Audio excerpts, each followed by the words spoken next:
누구에게나 지옥은 있다. 한 번뿐인 삶 너무 쫄지는 맙시다. 누구에게나 자기만의 지옥은 있습니다. 겉으로 보기에는 아무 걱정 없이 잘 사는 것 같은 사람도 있고 돈도 많고 사회적으로 성공한 사람들도 있습니다. 그런 사람들을 보면 가끔 이런 생각이 들죠. 저 정도면 무슨 걱정이 있을까? 저 정도 성공했으면 행복하지 않을까? 그런데 살아보니까 꼭 그렇지만은 않은 것 같습니다. 돈이 많은 사람에게도 그 사람만의 지옥이 있고 높은 자리에 있는 사람에게도 지옥이 있고 남들이 부러워하는 삶을 사는 사람에게도 쉽게 말하지 못하는 고민이 있습니다. 누구에게나 지옥은 존재합니다. 모양만 다를 뿐입니다. 그래서 저는 요즘 이런 생각을 합니다. 어차피 누구에게나 힘든 순간은 찾아오는데 그 두려움 때문에 내 삶 전체를 넘겨주며 살 필요까지 있을까? 우리는 생각보다 자주 쫄면서 살아갑니다. 회사 눈치를 보고 사람 눈치를 보고 실패할까봐 겁을 냅니다. 관계가 끊어질까봐 하고 싶은 말을 삼키고 지금 가진 것을 잃을까봐 이미 마음이 떠난 자리에도 버팁니다. 저도 그랬습니다. 저도 오랫동안 인정받고 싶어 했죠. 일을 잘하는 사람으로 보이고 싶었고 회사에 꼭 필요한 사람이라는 말을 듣고 싶었습니다. 그래서 정말 열심히 일했습니다. 영업을 하면서 매출을 만들고 문제가 생기면 해결하고 남들이 어렵다고 하는 거래처도 계속 찾아갔습니다. 그러다 해외 기업의 한국 지사를 운영하는 자리까지 가게 됐습니다. 처음엔 솔직히 기분이 좋았죠. 그동안 제가 해왔던 일들을 인정받은 것 같았고 드디어 어느 정도 자리를 잡은 것처럼 느껴졌습니다. 명함에 적힌 지위도 달라졌죠. 그런데 막상 그 자리에 가보니 마음이 계속 불편했습니다. 물론 해외 본사의 지시를 받는 것은 당연했습니다. 다만 제가 생각했던 운영의 모습과 현실 사이에는 차이가 있었습니다. 회사 내부 사정으로 운영권에 대한 갈등도 있었지만 무엇보다 솔직한 답을 듣기 너무 어려웠습니다. 책임은 있는데 온전히 결정할 수 있는 권한이 제 것이 아니라는 느낌이 들었습니다. 그때부터 고민하기 시작했죠. 나는 정말 이 일을 하고 싶은 걸까?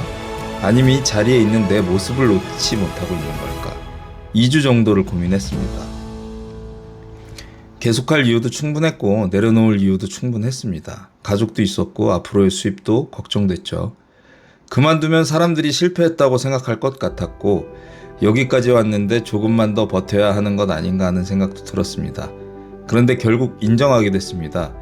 제가 놓지 못했던 건 일 자체보다 인정받는 감정이었을 수도 있다는 걸요. 명함에 적힌 지위와 사람들이 바라보는 시선, 그것을 잃는 게 두려웠던 겁니다. 저는 결국 내려놓았습니다. 내려놓았다고 바로 자유로워진 건 아닙니다. 처음엔 오히려 불안했죠.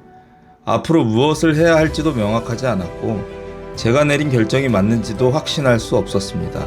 그래도 적어도 남들에게 어떻게 보일지가 아니라 내 마음이 어디를 향하고 있는지를 기준으로 결정을 내려봤습니다.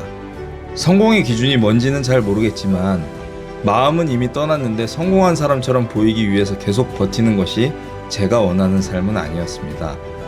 데미 안에는 새가 알을 깨고 나오려면 하나의 세계를 부셔야 한다는 이야기가 나옵니다. 새에게 알은 자신을 지켜주는 안전한 공간이죠. 밖에서 보면 답답한 껍질이지만 그 안에 있을 때는 가장 익숙하고 안전한 세계입니다. 그런데 그 알을 깨지 않으면 새는 태어날 수가 없습니다. 저는 그 문장을 읽으며 이런 생각을 했습니다. 우리 안에도 밖으로 나오려는 무언가가 있는 건 아닐까? 지금까지 살아왔던 방식과는 다른 삶. 남들이 원하는 모습이 아니라 내가 직접 선택한 삶. 그런데 그 삶으로 가려면 먼저 익숙한 세계 하나를 깨야 합니다. 그게 직장일 수도 있고 관계일 수도 있고 오랫동안 믿어온 성공의 기준일 수도 있습니다. 문제는 그 껍질이 나를 답답하게 만들면서도 동시에 나를 보호해준다는 겁니다. 그래서 쉽게 깨지 못합니다. 밖에 무엇이 있는지 모르니까요. 깨고 나갔다가 실패할 수도 있고 이전보다 힘들어질 수도 있습니다. 하지만 계속 그 안에 머물러 있으면 적어도 한 가지는 분명합니다. 내 안에서 나오려고 했던 삶을 살아볼 기회는 없어지는 겁니다. 저에게도 그런 마음이 있습니다. 아직 정확히 무엇이라고 말하긴 어렵지만 내 안에 있는 무언가가 알을 깨고 나오려고 한다는 느낌, 저는 그 삶을 한번 살아보려고 합니다. 그렇다고 무작정 회사를 그만두고 아무 준비 없이 하고 싶은 대로만 살자는 이야기는 아닙니다. 여기에는 중요한 전제 조건이 있습니다. 쫄지 않을 자신감을 가질 만큼은 열심히 살아야 됩니다. 아무것도 하지 않으면서 결과만 두려워하지 말자고 말하는 건 자신감이 아니라 막연한 낙관일 수 있죠.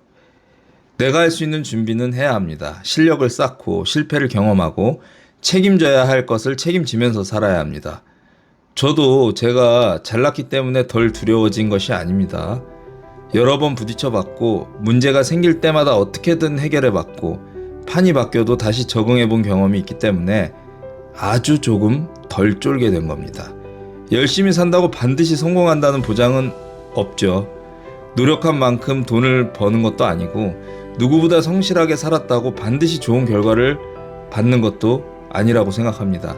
세상은 그렇게 공평하게만 움직인다고 생각하지 않습니다. 운도 필요하고 시기도 맞아야 하고 때로는 내가 통제할 수 없는 일 때문에 실패하기도 합니다. 하지만 열심히 살아온 시간은 결과와는 다른 것을 남깁니다. 한번 무너져도 다시 시작할 수 있다는 감각, 아무것도 없는 곳에서 내가 할 수 있는 일을 찾을 수 있다는 믿음, 실패해도 내 인생이 완전히 끝나는 것은 아니라는 경험, 그게 자신감의 근거가 됩니다. 성공할 거라는 확신이 아니라 실패해도 다시 살아갈 수 있다는 자신감입니다. 저는 그게 진짜 쫄지 않는 힘이라고 생각을 합니다. 데미안에 등장하는 아브락사스도 빛만을 상징하는 존재는 아닌 걸로 저는 생각을 했거든요. 빛과 어둠, 선과 악처럼 우리가 서로 반대라고 생각했던 것들을 함께 품고 있습니다. 저는 그 이야기가 인생과 매우 닮았다고 생각합니다. 우리는 자꾸 좋은 삶만을 원합니다. 성공하고 싶고 인정하고 싶고 행복하고 싶습니다.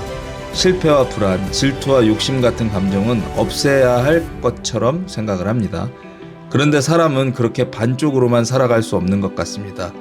저 역시 인정 욕구가 있었기 때문에 열심히 일할 수 있었습니다. 그 욕심 때문에 저 자신을 괴롭힌 적도 있지만 동시에 여기까지 올 수 있었던 힘이 되기도 했습니다. 두려움도 마찬가지입니다. 두려움은 우리를 멈추게 하지만 위험을 살피고 준비하게도 만듭니다. 실패는 아프지만 내가 무엇을 모르고 있었는지를 알려주기도 합니다. 빛만이 내 삶이고 어둠은 내 삶이 아닌 것은 아니라고 생각합니다. 제가 자랑스러워하는 모습도 저고 숨기고 싶은 모습도 제 모습입니다.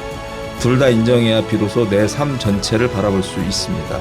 그래서 쫄지 말자는 말은 두려움을 없애자는 뜻이 아닙니다. 두려움이 있어도 움직여보자는 뜻입니다. 무서움을 모르는 사람이 되자는 것도 아닙니다. 내가 무서워하고 있다는 사실을 인정하면서도 그 감정에게 모든 결정을 맡기지는 말자는 이야기입니다. 주식을 하다 보면 가격이 계속 떨어지는 시기가 있죠. 하락이 길어지면 내가 선택한 모든 것이 잘못된 것처럼 느껴집니다. 하지만 가격이 떨어졌다고 해서 기업의 가치까지 하루아침에 모두 사라지는 것은 아닙니다. 삶도 비슷한 것 같습니다. 직장을 잃었다고 그 사람의 능력까지 사라지는 건 아닙니다. 사업이 실패했다고 다시는 아무것도 할 수 없는 사람이 되는 것도 아닙니다. 관계가 끝났다고 해서 앞으로의 모든 관계까지 끝나는 것은 아닙니다. 지금 하락하고 있다는 이유로 내 가능성까지 같이 팔아버릴 필요는 없습니다. 하락했다고 내 가능성까지 팔아버리지 마세요. 물론 잘못된 선택이라면 인정하고 방향을 바꿔야 합니다. 무조건 버티는 것이 용기는 아닙니다. 때로는 내려놓는 것이 더 큰 용기일 수도 있습니다. 중요한 건 공포에 밀려서 결정하는 것과 현실을 충분히 바라보고 내가 선택하는 것은 다르다는 겁니다. 그리고 저는 열정보다 배터리가 중요하다고 생각합니다. 사람들은 자꾸 열심히 하라고 합니다. 간절해야 되고 끝까지 버텨야 하고 잠을 줄여서라도 해내야 한다고 말합니다. 그놈의 열정. 아니 물론 열심히 살아야죠. 그건 분명한 전제 조건입니다. 하지만 사람은 정신력만으로는 버틸 수는 없잖아요. 쫄지 않을 자신감을 만들기 위해서 열심히 살아야겠지만 그 자신감을 유지하려면 회복도 해야 됩니다. 일단 신체가 방정되면 작은 문제도 크게 느껴지고 평소라면 넘길 수 있는 말에도 무너집니다. 판단력도 흐려지고 결국 두려움이 삶 전체를 장악합니다. 그래서 저는 운동을 권장합니다. 운동을 한다고 현실의 문제가 사라지는 것은 아닙니다. 그래도 몸을 움직이고 나면 다시 생각할 힘이 조금 생깁니다. 사람에게 필요한 건 늘 타오르는 열정뿐만이 아니라 넘어져도 다시 일어날 수 있는 체력, 배터리인지도 모릅니다. 누구에게나 지옥은 있습니다. 그러니까 나만 유독 힘든 삶을 살고 있다고 생각하지 않았으면 좋겠습니다. 다른 사람들은 모두 답을 알고 살아가는 것 같지만 사실 대부분은 자기 앞에 놓인 문제를 하나씩 해결하면서 살아갑니다. 저도 아직 답을 다 찾은 사람은 아니거든요. 앞으로 어떤 선택을 하게 될지, 지금 가는 방향이 맞는지도 완전하게 확신할 수는 없습니다. 다만 내 안에서 무언가가 계속 알을 깨고 나오려고 한다면 그 목소리를 끝까지 외면하면서 살고 싶지는 않습니다. 열심히 살아야 합니다. 준비도 해야 하고 책임도 져야 합니다. 그리고 열심히 산다고 반드시 성공한다는 보장은 없습니다. 하지만 적어도 실패했을 때 다시 일어날 힘은 남습니다. 경험도 남고요. 그 힘이 있다면 조금 덜 쫄아도 됩니다. 한 번뿐인 삶입니다. 두려움이 있다고 내 삶 전체를 넘겨주지는 맙시다. 빛도 내 삶이고 어둠도 내 삶입니다. 성공도 내 삶이고 실패도 내 삶입니다. 그 모든 것을 품고 앞으로 나아가는 것, 어쩌면 그게 우리가 깨고 나아가야 할 일이고 각자가 만나야 할 아브락사스인지도 모르겠습니다. 누구에게나 지옥은 존재합니다. 그러니까 너무 쫄지는 맙시다.